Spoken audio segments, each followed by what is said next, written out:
Humayo't ihayag, I will sing forever. Hindi kita malilimutan. Paano kaya hindi nalilimutan ng mga tao itong mga awiting ito? Now, let's pick the brains of the composer himself, Father Manoling Francisco of the Society of Jesus. Dito lamang sa episode ng Mama's Boys, kasama ako, si Mr. Romar Chuka. Magandang araw mga Kamamas Boys! Narito po tayo para sa isang episode kasama none other than Father... Sino po kayo?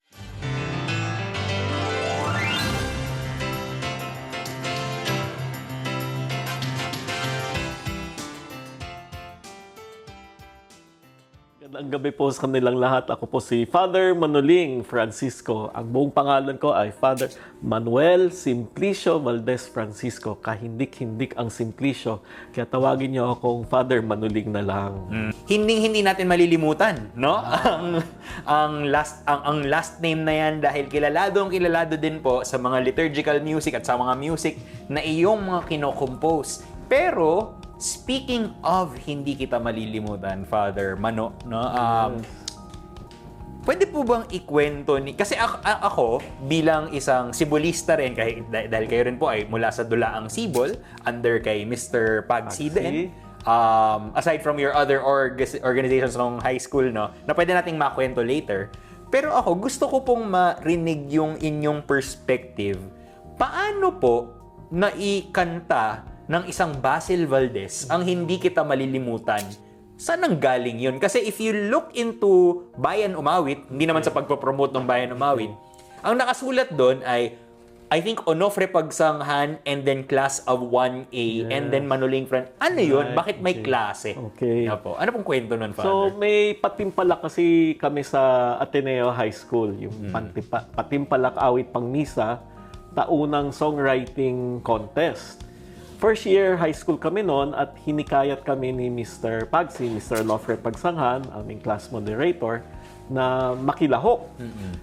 Minungkahin niya yung Isaiah 49 verses 14 to 16, sinulat niya sa pisara in English at hinamon kaming isalin sa Tagalog. Pero dagdag sa hamon niya ay isalin namin in perfect rhythm and rhyme. Okay. So kung bibilangin natin ang mga syllables, no, hindi kita malilimutan. Bawat linya actually 9 syllables. At lahat ng linya ay nagtatapos sa AN. So nagtutugma silang lahat, no? May sukat at tugma talaga. May sukat at tugma, yun. At kaming lahat nakilahok, no? May nagsuggest, sir, nakaukit sa aking kamay. Sabi niya, mas maganda yung palad. Hanggang after one period, nabuo namin yung titik. Isang period lang. Isang period lang. At naglalaro lang kami kasi 14 anyos lang kami noon. At isa-isang nagtaas ng kamay, nagmungkahi ng salita, parirala o pangungusap until nabuo. At afterwards, tinanong ni Mr. Pagsi, sino sa inyo ang tumutugtog ng piano o gitara? Apat kaming nagtaas ng kamay. Sabi niya, may dagdag kayong assignment ngayong gabi. Lapatan nyo ng musika. At bukas, pakikinggan namin ang mga likha ninyo at mamimili tayo kung kaninong version ang ilalahok natin. So, kumbaga, kinram niya rin. Yes, oo. Daily assignment lang to. So, pag-uwi ko, habang nag-aantay ng merienda, laro sa piano, ng siguro kalating oras, natapos ko na yung kanta. At sabi ko, tapos na yung assignment ko sa Filipino. Mag-merienda muna. Tapos assignment naman sa algebra.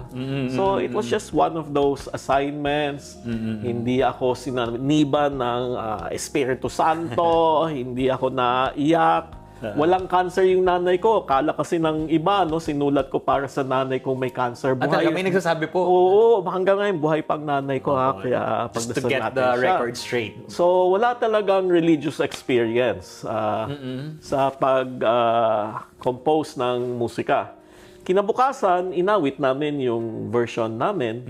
At yung isang version nga ni Dr. Rod Tanchanco ngayon, no, na Naalala niyo pa po doktor. yung pagka-melody niya? Oo, nasa Delaware siya ngayon, no? Oo. Ang himig niya ganito, hindi kita malilimutan, hindi kita pababayaan, nakaukit magpakailanman, sa aking palad ang iyong pangalan. Buti na lang, hindi napili yung version niya, kundi yan ang kinakanta natin sa Patay ngayon, no? Anyway, pero ang Hindi kita husay, no? malilimutan. Anong chords? May chords po? Sa isang pandinig pa lamang, no? Naalala na natin yung, yung tono niya. Anyway, napili yung version ko. At yan yung aming inilahok, no? At nagtaka kami kung paano kami nanalo ng grand prize. Pati kami nagtaka. Sabi namin sa sarili namin, dinaya ang upper years. This was what year po? 1979. Okay. Napanganak ka na ba nun? Secret na lang. Sige. 1979. So, kalaban namin lahat ng upper years. At manghang-mangha kami sa mga likha nila kasi may harmony, may costume, may flute, may gitara, may piano. Kami, first year high school students, at nagtra-transition pa yung mga boses mga voice namin, soprano no? pa.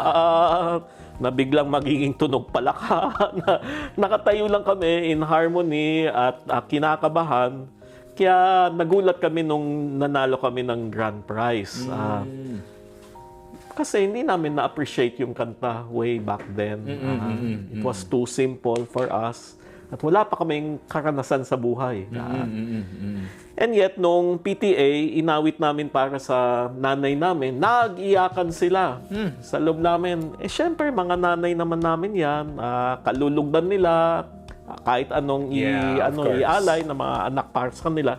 But then, later on, the succeeding months, every Monday, pag balik namin sa eskwelahan, may magkikwento na, uy, inaawit na sa aming parokya. Nagtagaytay kami, narinig namin doon. Nagbagyo kami, nadinig namin doon. Pero paano siya kumalat, Father? Yun nga. Yan ang Naging viral hiwaga. kahit wala pang internet. Wala pang internet, walang notation, walang recording. Ano lang? Kumalat on its own. So, kasi kung baga back then, no, wido-wido lang ang mga church musicians. May marinig na kanta dito, gagayahin nila at ikakalat na nila sa kanilang parokya, eskwelahan, opisina. Pero to contextualize that time din po ba? Hindi ba parang you already had Father Ontiveros during that time? Yes, of course. Na nagtuturo na pero nakapasok somehow din yung itong kanta. Actually, judge siya, no? Siya talaga yung, po? siya yung papanalo sa aming Okay, kanta, new knowledge ko po yan. Yun. At si Cora Dangalio, nakalimutan ko na kung sino yung pangatlo. So yun, no? So, nakapasok yung kanta namin sa genre ng mga malakundiman na mga kanta nila Father Hontiveros. Kasi back then, pati yung Hindi Kita Malilimutan, medyo contemporary ang tunog. Kasi ginamit na namin yung mga major 7 chords, yung mga ninths, yung circle of fifths.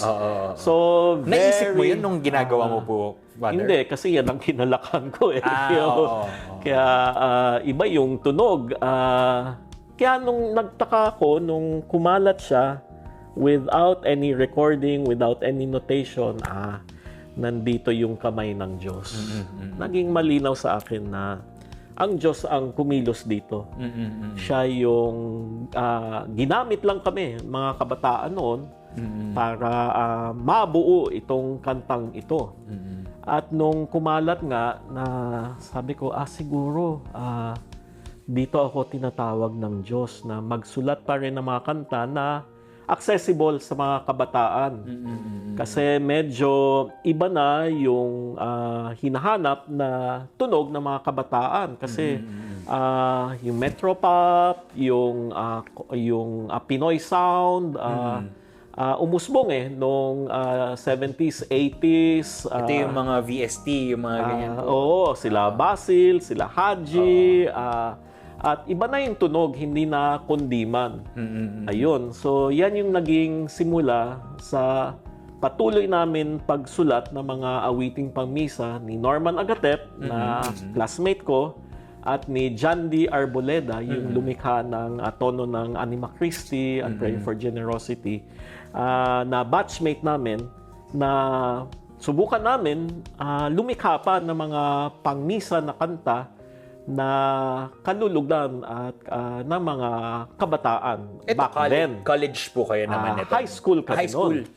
Magkaklase po kayo nitong sila John D. and batchmates. Oo. So right after kumalat ang Hindi Kita Malilimutan, first year kami noon. So second year high school, sabi ko, di buuin na natin yung misa. Misa pang kabataan. So kahit hindi ako tumutugtog ng gitara after dismissal, kumuha ako ng gitara, basic chords, Alleluia, Alleluia, Alleluia, purihin ang Diyos, Alleluia. After 5 minutes, tapos na. So second year naman po yan? Yes, oo. So sabi ko, sige, ituro natin sa ASIL, sa mga org namin. Ang ASIL is Ateneo Catechetical Instruction League. Yes, oo. At so kumalat naman sa high school and then kumalat outside. Pero after composing yung Alleluia, sabi namin, di next week, ano naman, Santo, next week. Wala pong offertory. Wala pa, no? So nasulat ko rin noon, nung second year high school, yung One More Gift. Second year high school po? Tagal-tagal na noon, no? So 1980 pa yon, no? With all those jazzy chords? Oo. Nung third year high school, si John D., I think, no, nasulat na niya yung Anima Christi. Ako naman yung Take and Receive. Pero ito po ba, just a question, Father, doon sa Anima Christi. It's really missing one line, no? Right, oo.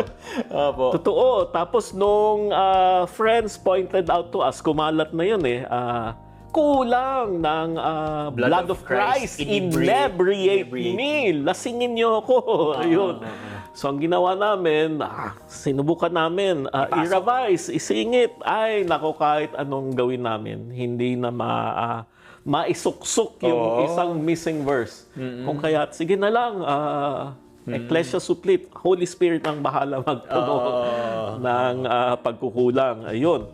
So, high school, very prolific kami. So, we wrote Panalangin sa Pagiging Bukas Palad, yung Cordero ng Diyos na nag-aalis yun, mga... Pero, question, Father, na did you have like, parang, kumbaga, quote-unquote training na ito yung dapat in yes or no? Kasi di ba medyo, ngayon, kung kunwari pag-uusapan natin yung music sa pansimbahan, medyo minsan may strict ng mga tao.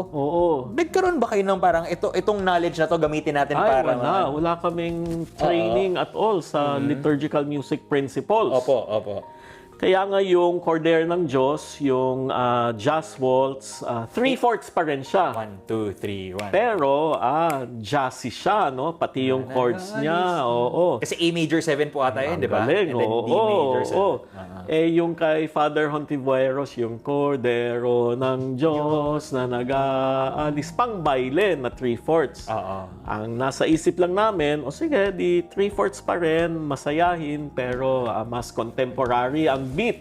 Hindi namin alam na taliwas pala yung musika sa sinasabi ng prayer, yung content. Humihingi ng kapatawaran, pero nagsisway-sway tayo, nagka-clap-clap tayo, hindi tugma, hindi ugma. So it took me 20 years later on to correct that mistake. Paano po na-correct yun, Father? Nung nalaman ko na hindi pala bagay, no? Sinubukan kong lumikha ng Cordero ng Diyos sa minor scale. Pero kahit anong isulat ko, hindi kumakalat. Mas nag-catch on talaga po. Oo, kasi for 30 years from early 70s nung sinulat ni Father Hontiveros yung kanyang Cordero na pangbaile, hanggang 2000. Nasanay na tayo na masayahin yung inaawit nating version ng Cordero ng Diyos. You could say na parang naging culture na rin. Yes, Pero nung nasa Loyola School of Theology na ako at theologian preparing for ordination, doon ko sinulat yung Cordero ng Diyos na nag-aalis.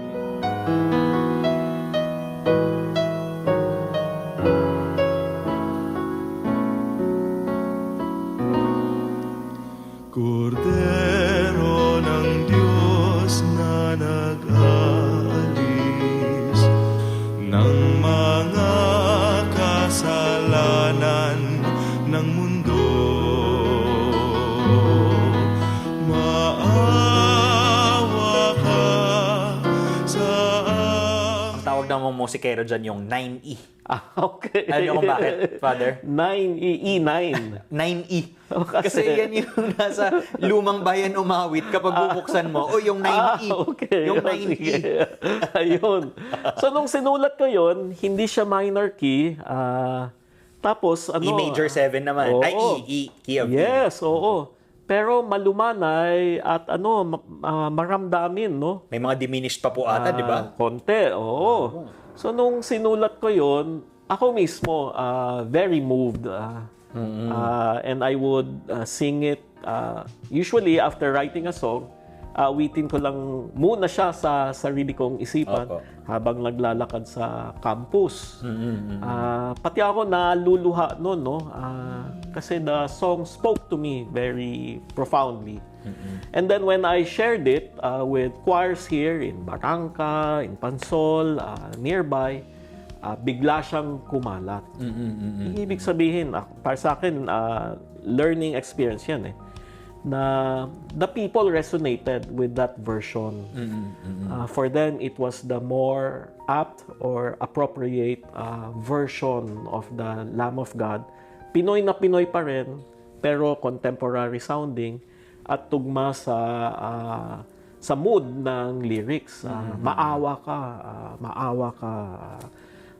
ipagkaloob sa amin ang kapayapaan. So the song spread far and wide because people knew through the Holy Spirit speaking within their hearts na this was the proper way of singing the Lamb of God, the Agnus Dei, no? And so the songs would spread on their own kasi wala pa naman Spotify noon, wala pang YouTube Oo noon. nga. So, paano? Oo. Ano po yung ways nun na para kumalat po? For the benefit of our younger listeners, Yes, no? oo.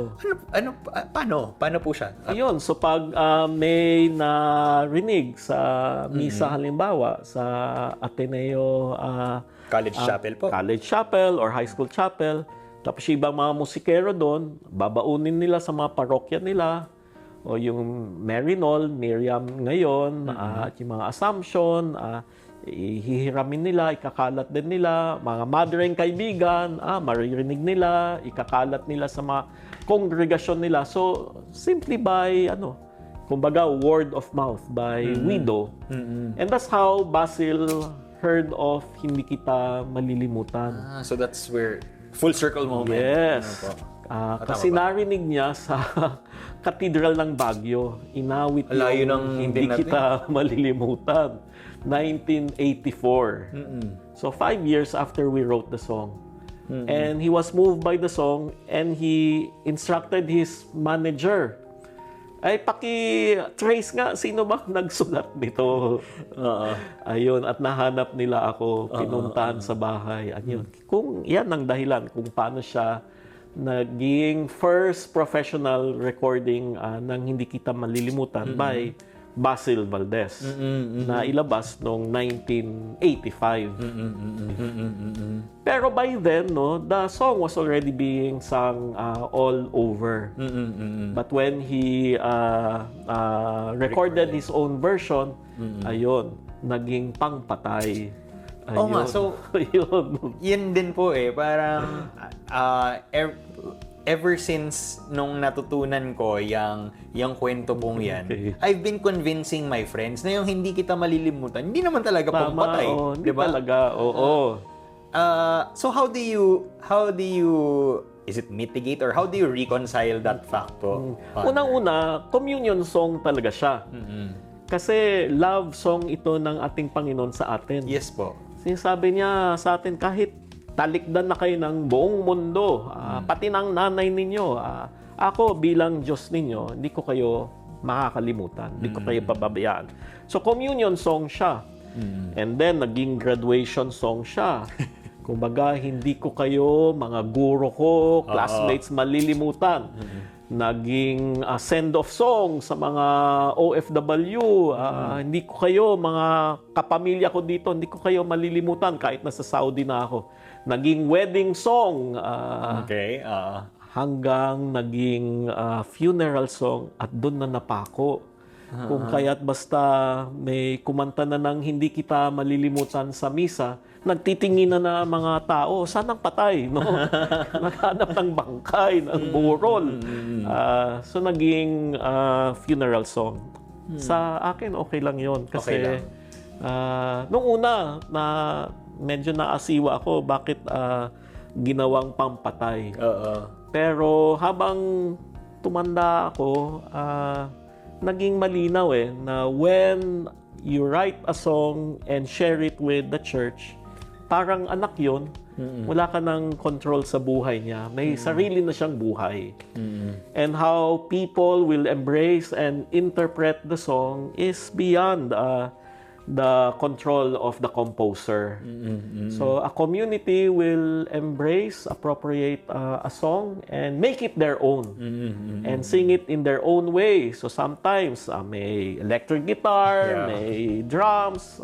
That's their own interpretation because that's how the song speaks to them. And if the song speaks to grieving families, then so be it. So ngayon, mas detached na ako. Kahit sintonado o kahit na-distort na, kasi oral tradition tayo We are an oral culture. Nadi-distort talaga yung original melodies, pati yung chords, dahil hindi lahat nagbabasa ng nota. That's fine. Because the song is no longer mine. It belongs na to our people. To the people. Ang ganda po you were about, when the moment that you said about being detached, I was about to say na, ay grabe, nagiging Ignatian din po, yung songwriting, di ba? The value of detachment. And indifference. Yes. Indifference, Ignatian indifference, which is, wala naman walang puso, pero ipinaubaya sa mga tao. Kasi the Holy Spirit is also communicating to them through the song in their own way, in their own language, through their own culture. And so I have to recognize that as a composer. I have no full control over the songs that we share with the local church. I'd like to pick your brains a bit, Father, in terms of composing, no? Ano yung nagiging, is there like a formula for you to compose a song na parang, ano muna, ito, step 1, step 2, step 3, or minsan, bigla na lang? Ano po yung experience niya po? Siguro like with any craft, no, initially, maraming rules. Pero later on, as you master your craft, you get to play around with the rules and be more loose. So, nung simula, because of the influence of Mr. Pagsy, we would start with writing the lyrics. The sukat at tugma. Na may sukat at tugma. Laging perfect. And the melody would follow suit. But later on, I still try to write lyrics na may sukat at tugma. But while writing the lyrics, the melody will already be interwoven. Uy, maganda yan. And so I will revise the lyrics, and many times, because of this beautiful melodic line, nasisira yung sukat at tugma. That's fine. Yeah. And then may dadagdag na lyrics, and then may papasok na music. So both become interwoven. And many times, an idea and a melody comes to mind, and I just know na ayan, pwedeng gawing kanta yan. Parang yung nabuo sa aking isipan nung nasa first year novitiate ako noon, ikaw ang aking tanging yaman. Yun yung buod ng kanta. Lord, you are my everything. You are the center of my life. And when I set it to music in my mind, ikaw ang aking tanging yaman, sabi ko, pwede tong maging kanta. So I asked my co-novice then, Philip Gan, who's now a married man, an attorney, to help me with the lyrics, and unti-unti namin binuo. Today, it often follows that pattern. There's a gist of an idea, and just like writing a thesis, just like painting a visual piece of art, may germ of an idea. And then, from that central idea, nanganganak, no? At nabubuo. So the most recent song that I wrote, which is included in our Ops, teka, wait lang. Abangan ang susunod na episode namin ni Father Manoling Francisco dito lamang sa Mama's Boys. college, doon nila nabuo ni John D. at ni Norman yung Bukas Palad as a music ministry. Kasi nung high school pa lang, marami na kaming nalikha ni Norman at ni John D. Wala pang Bukas Palad noon. We would actually introduce our newly composed song sa morning mass sa Ateneo High School. Doon kami volunteer musicians. Kapag 1986, EDSA Revolution. Opo. Nasa novitiate ako noon. And then maybe a year after, sinulat ko yung commemorative song ng EDSA.